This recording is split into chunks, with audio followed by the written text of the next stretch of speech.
ये किस आप कह रहे हैं पंडित जी कि कितने हैं इसमें जिसकी वजह से वो उसमें प्रेत योनि में जा सकता है, मतलब कितने? पहले तो यही है कि जिसका जो है मुख अग्नि नहीं दिया हो, अग्नि नहीं दिया गया, मतलब क्रीमेशन नहीं किया हो। दूसरा, मुख अग्नि देने के बाद 10 गात ना किया गया हो। 10 गात मतलब 10वें दिन तक पिंडदान ना दिए गए। अच्छा। 10वां 11वां 12वां 13वीं ना की गई हो, ऐसा जो है प्रेत योनि में चला जा सकता है। दूसरी बात, प्रेत योनि के जो और भी उपाय हैं, जिसे ब्रह्म हत्या लगी उसको भी प्रेत योनि में ही जाना होगा। 10वां 11वां 12 तो हम ही करते हैं, बाकी सब 13वीं करते हैं, चौथी 13वीं 16वीं करते हैं। जो चौथा करके छोड़ देते हैं वो तो प्रेत में जाएगा ही प्रेत जाएगा, में ही जाएगा, वो तो प्रेत में ही जाएगा। क्योंकि 10 दिन के जो मेरी बात समझिए, हमने बताया पहले महीना से गर्भ में जब बच्चा आता है, मेरी बात पहले महीने से उसका पिंडाकार, अंडाकार इत्यादि, हाथ पैर नाखून इत्यादि तैयार होते, मज्जा तैयार होती है। 9 महीने में 6वें महीने में जो है उसका जो है पूरा भूख प्यास इत्यादि, मतलब 5 महीने शरीर, हाँ शरीर, हाँ पंच तत्व का। ये गरुड़ पुराण में लिखा है। हाँ, इसमें इसके बाद भूख प्यास लगती है, क्षुधा प्यास लगती है, वो सब सारी उत्पन्न होती है। बोलने दे दो ना, उसे जो उत्पन्न होती है। इसके बाद इसी तरह जब हम पंच तत्व के शरीर को हम स्वाहाकार करते हैं, पंच तत्व का आवाहन करके 5 आइटम्स जो है, तो मतलब जब हम जो है स्वाहाकार करते हैं, स्वाहा करते हैं, बाद हमारे जो क्रिमेट करते हैं कि हम 10वें दिन 10 गात का पिंड 10 दिन गरुड़ पुराण के साथ प्रतिदिन पिंडा देना होता है। अच्छा, प्रतिदिन।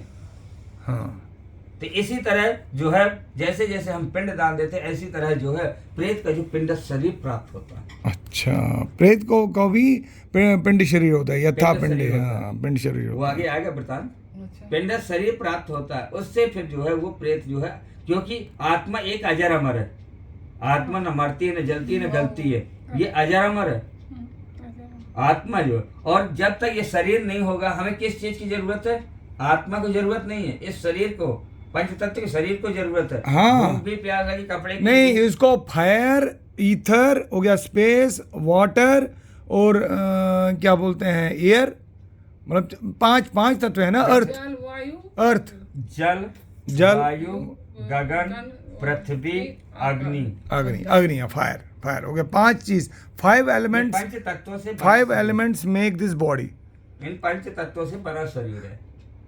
मगर पंडित जी मुझे एक चीज़ बताइएगा, जैसे ये हमारे गरुड़ पुराण में बोल रहे हैं, तो ये काफ़ी है, जैसे पुत्र का बोल दिया यार, पुत्र ही की प्राप्ति के लिए आदमी को पूरा प्रयास करना चाहिए, प्रयास करना चाहिए। तो मगर मान लीजिए, तो ऐसा क्यों है? तो ये तो जो हमारे 50% है, जो हमारी जो मातृ शक्ति है, जो कि हमारी शक्ति को ही हम पूजन करते हैं, मतलब जो सनातन धर्म में, तो उसके साथ में ये धोखाधड़ी नहीं है? कैसे धोखाधड़ी? गलत नहीं है, उसका तो वर्णन ही किया है, वो नहीं ले रहे। गरुड़ पुराण आज के लिए नहीं लिखा गया, आज हम अपने अपने पृथक से भटक चुके हैं। नहीं, गरुड़ पुराण तो बोल रहा है कि भाई पुत्र की प्राप्ति के लिए प्रयास कर लो। जब पुत्री नहीं होगी तो फिर कैसे होगा? फिर तो गड़बड़ होगा। 50% 50% पुत्री होनी चाहिए, 50% पुत्र होना चाहिए। ये नहीं कहा कि आप पुत्री मत पैदा करो, हाँ। गरुड़ पुराण ने ये नहीं कहा है। उसने कहा अगर पुत्र नहीं है तो पुत्र प्राप्ति के लिए प्रयत्न करना चाहिए, जरूरी है। क्यों? क्योंकि पुत्री भी तो जरूरी है। नहीं, पुत्री नहीं होगी तो पुत्र आएगा कहाँ से? वही तो है। नहीं, मेरी बात समझिए, अगर पुत्री नहीं है तो पुत्र आएगा कहाँ से? तो पुत्री भी जरूरत है। तो पुत्री की लेकिन मेरी बात समझिए, पुत्री के बारे में क्यों नहीं लिखा है? ये उनका प्रश्न है। नहीं, उन्होंने सिर्फ पुत्र के बारे में क्यों लिखा है कि पुत्र रत्न होना ही चाहिए। जिसको बेटियां पैदा हो जाए वो उसने कहा ना, या तो सत चंडी यज्ञ कर लो, चंडी का यज्ञ करो।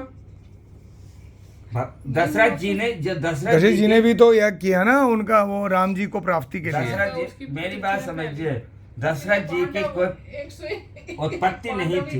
101 पुत्र थे उनकी, पता नहीं कौरव पुत्री ही नहीं थी सब। कौन कहते हैं? उनकी पुत्री थी दुशाला पुत्री थी, एक पुत्री थी दुशाला। वो एक उस टाइम तो एक ही आदमी, एक बीवी थी, 5 पांडवों की एक ही बीवी थी, द्रौपदी।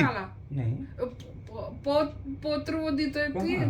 हाँ जयद्रथ की पत्नी थी। हाँ हाँ हाँ दुशाला जयद्रथ की पत्नी थी। हाँ। अच्छा जायदा नहीं, मुझे एक चीज़ एक और क्वेश्चन, ठीक है, क्योंकि ये बहुत ज़्यादा लंबा डिस्कशन होगा।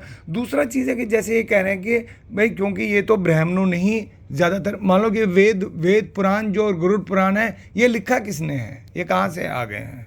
ये ब्राह्मणों ने नहीं लिखा है। अच्छा, ब्राह्मणों ने नहीं लिखा है, बस कुछ लोचा तो नहीं बीच में किया है? नहीं किया है। ब्राह्मण देखिए एक बात है, नहीं, क्योंकि ब्राह्मण बीच में क्यों लिख रहे हैं, ब्राह्मण को ऐसा करो, ब्राह्मण को वो कर लो। ब्राह्मण को तो अपने कर्म करने से ही फुर्सत नहीं थी, अच्छा कर्म करने के लिए उन्होंने बोला ब्राह्मण को, ये तो अच्छी बात है, उन्होंने बोला अच्छा अच्छा कर्म कर लो। जरूरत ही नहीं है ब्राह्मण को इसको लिखने की जरूरत ही नहीं है। अच्छा, क्योंकि ब्राह्मण ने सीधे सीधे नारायण से बात की है। नहीं, मगर ब्राह्मण ने अपने फायदे के लिए इसमें सारी बहुत सारी बातें क्यों लिखी है? ब्राह्मण ने अपने मतलब ब्राह्मण को अगर ऐसा करोगे तो ऐसा होगा, ब्राह्मण में को ऐसा किया तो नरक में जाओगे, ब्राह्मण को ऐसा नहीं किया तो पंगा हो जाएगा, ब्राह्मण को अगर आपने दान नहीं दिया तो बैंड बज जाएगा। अब आपको मैं बता, ब्राह्मण क्यों नहीं लिखा, वो क्यों बोल रहा है?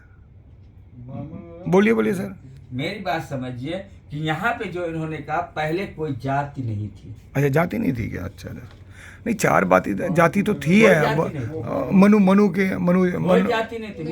मनु के 7 पुत्र और 7 पुत्रियां हुई हैं, मतलब 7 रुपए के। अच्छा, कोई जाति नहीं, वही सातों ऋषि प्रकट हुए हैं। सप्तऋषि प्रकट हुए, पहले तो जाति नहीं थी। नहीं तो डिवीजन ऑफ लेबर के लिए तो अच्छा था कि भाई डिवीजन ऑफ लेबर के लिए जाति सही थी। ब्राह्मण किसको कहा गया? ब्राह्मण कहा गया है कि जो ब्रह्म को जानने वाला, वेद को जानने वाला, इन चीजों को जो है ब्राह्मण कहा गया। ब्राह्मण तो उसको भी जो सही रास्ता दिखाए, जो सही रास्ता दिखाए और जो दीक्षा दे, यज्ञ कराए, दान करे और ज्ञान भी दे। और नहीं तो वो पशु बन जाएगा आदमी। पशु और आदमी में क्या फर्क है? ब्राह्मण कहा गया, पशु और आदमी में वही है। ब्राह्मणों से मुखमासित बाहु राजन्य कृत उरुतवस्य पद्भ्याम शूद्रो। और दूसरा ये अच्छी चीज है कि ब्राह्मण को बोला कि कर्म से ब्राह्मण है, जन्म से नहीं ब्राह्मण है। कर्म से ब्राह्मण नहीं, कर्म से ब्राह्मण है। कर्म से ब्राह्मण। ये बहुत बड़ी ब्राह्मण बात ये है। क्षत्रिय ये है, एक्सीलेंट। और शूद्र ये है, वैश्य ये है, और शूद्र ये है। और हमारे शरीर में ये चारों वर्ण हमारे शरीर में ही है, जिसमें कि शूद्र भी है, जिसमें कि क्षत्रिय भी है, वैश्य भी है और ब्राह्मण भी है। ब्राह्मण सिर के पास में है, क्योंकि जिससे ज्ञान अर्जित करते हो और ज्ञान देते हो। Excellent, that is very nice. God bless. वो तो पुत्र का तो हुआ ही नहीं पूरा।